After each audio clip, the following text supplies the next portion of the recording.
Bismillahirrahmanirrahim. Assalamu alaikum. Doctor Neelam Javed, physiotherapist again with new video.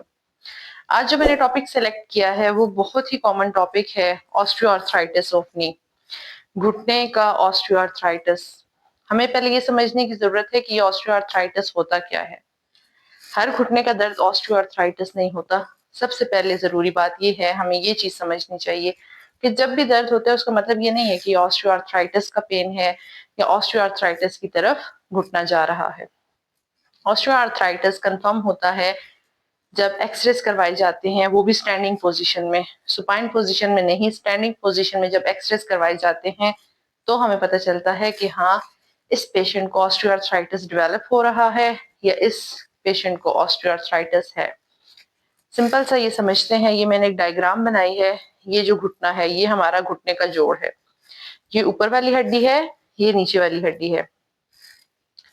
लोगों को समझाने के लिए कह देते हैं कि जी गैप है। गैप होता नहीं है, असल में जो गैप है वो कम हो जाता है। ऊपर वाली और नीचे वाली हड्डी के बीच में ये एक गैप होता है, ठीक है। जब ये गैप कम हो जाता है, हड्डी एक दूसरे के पास आ जाती है, जोड़ की स्पेस कम हो जाती है, तो इस कंडीशन को हम बोलते हैं ऑस्टियोआर्थराइटिस।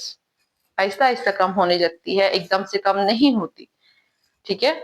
उसके ग्रेड्स होते हैं। तो ये हमारे पास हो गया ऑस्टियोआर्थराइटिस। मोस्टली जो मीडियल स्पेस है, जो अंदर की तरफ घुटना है, उस स्पेस में रिडक्शन आ जाती है, वो स्पेस कम हो जाती है, तो ऑस्टियोआर्थराइटिस उसको बोलते हैं। अब ऑस्टियोआर्थराइटिस क्यों होता है? हमारे लाइफस्टाइल की वजह से, हमारे वेट की वजह से होता है। ओल्ड एज में 60 से अबव बहुत सारे पेशेंट्स को होता है। रिस्क फैक्टर है इसकी, वुमेन में ज्यादा होता है एज कंपेयर टू मैन। जो ओबीस होते हैं, वेट जिनका ज्यादा होता है, उनमें ऑस्टियोआर्थराइटिस ज्यादा होता है।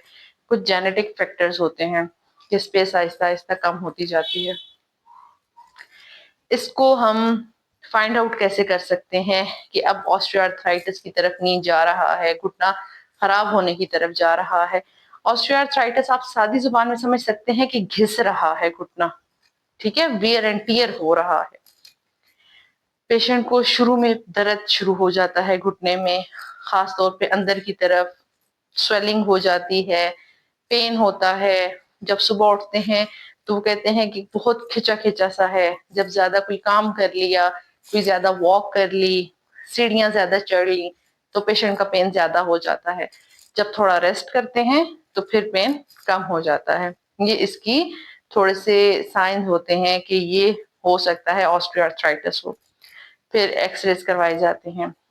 ऑस्टियोआर्थराइटिस ऐसा नहीं है कि ये बिल्कुल ठीक नहीं हो सकता, लेकिन ऐसा भी नहीं है कि ये एक बार हो जाए तो बिल्कुल ठीक हो जाता है। कंडीशंस होती हैं। स्टार्ट में कंजर्वेटिव हम ट्रीटमेंट देते हैं, एक्सरसाइजेस दी जाती हैं, वेट मैनेजमेंट, फिजिकल एक्टिविटी को मॉडिफाई किया जाता है, मेडिसिन डॉक्टर्स प्रिस्क्राइब करते हैं। बहुत एंड पे जाके जब कोई हल नहीं बचता तो फिर रिप्लेस कर दिया जाता है, पूरे का पूरा घुटना चेंज कर लिया जाता है।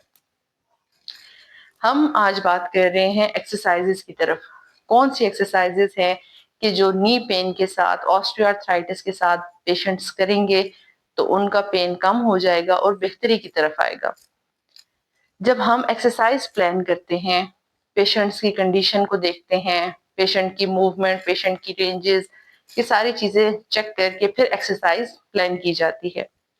लेकिन अगर आपको दर्द है तो आप ये वीडियो देख के ये एक्सरसाइजेस परफॉर्म कर सकते हैं।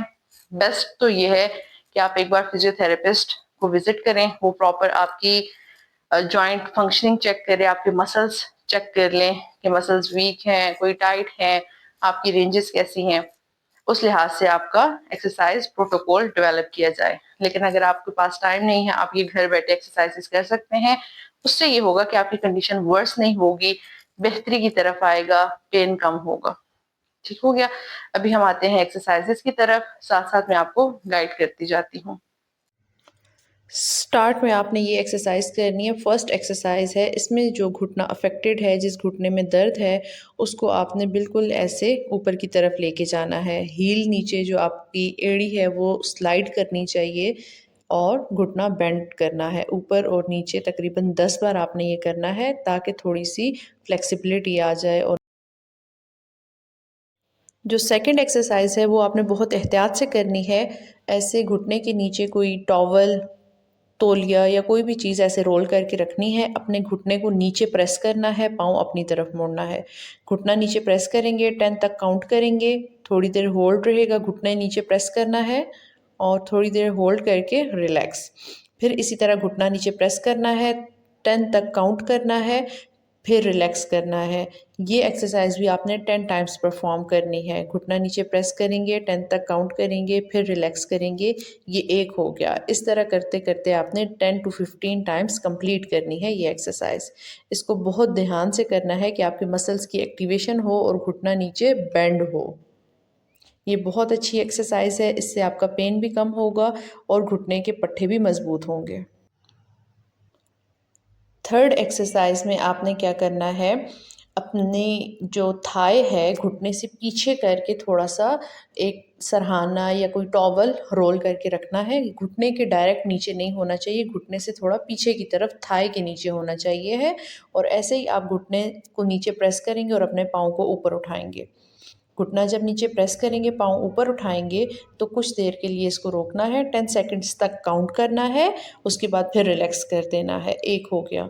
फिर पाँव ऊपर उठाएंगे, थोड़ी देर रोकेंगे, 10 सेकंड्स तक काउंट करेंगे, फिर रिलैक्स कर देंगे। इस तरह आपने 10 to 15 टाइम्स ये काउंटिंग कंप्लीट करनी है। ये शॉर्ट आर्क क्वाड्स इसको बोलते हैं। इससे घुटने के पट्टे मजबूत होते हैं और थोड़ी सी रेंज अच्छी हो जाती है। फोर्थ एक्सरसाइज आपने बहुत ध्यान से करनी है। अपनी टांग को ऐसे ऊपर की तरफ उठाना है, लेकिन इसमें ये घुटना सीधा होना चाहिए। पहले घुटना नीचे प्रेस करेंगे, पाँव अपनी तरफ मोड़ेंगे, फिर टांग ऊपर उठाएंगे, थोड़ी देर होल्ड करेंगे। होल्ड करने के बाद अपनी टांग नीचे ले आएंगे, रिलैक्स कर देंगे, फिर घुटना नीचे प्रेस करेंगे, पाँव अपनी तरफ मोड़ेंगे और टांग पूरी की पूरी ऊपर उठानी है जितना उठा सकते हैं। ये एक्सरसाइज भी 10 टाइम्स रिपीट करनी है। ये फिफ्थ एक्सरसाइज है तो कूल्हे के पट्ठों के लिए, लेकिन हम ये घुटने के जो दर्द वाले पेशेंट्स होते हैं उनमें करवाते हैं, क्योंकि जब घुटनों का दर्द होता है तो हमारे ये कूल्हे के पट्टे, एब्डक्टर मसल्स होते हैं, वो वीक हो जाते हैं। ऐसे साइड करवट पे लेट के जो घुटना अफेक्टेड है, जिसमें दर्द है, वो वाली टांग आपने ऐसे साइड से सीधी ऊपर उठानी है। ध्यान रहे कि घुटना बिल्कुल सीधा होना चाहिए। अपनी टांग ऊपर उठाएंगे, थोड़ी देर होल्ड करेंगे, फिर वापस ले जाएंगे। ओवरऑल फिर स्ट्रेंथनिंग हो जाएगी और हमारे घुटने का जो दर्द है वो कम हो जाएगा। लेट के करने वाली एक्सरसाइजेज यहाँ पे कंप्लीट हो जाती हैं। अब हम बैठ के करने वाली एक्सरसाइज करेंगे। बैठ के जिस घुटने में दर्द है उस घुटने को ऐसे बेंड करना है, दोनों हाथों से सपोर्ट करना है और फिर दोबारा एक हाथ से पीछे की तरफ प्रेशर देना है। दोनों हाथों से सपोर्ट करके घुटने को ऊपर की तरफ उठाना है जितना उठ सकता है और फिर हाथ से थोड़ा सा प्रेस करना है ताकि घुटने की जो रेंज है वो अच्छी हो जाए।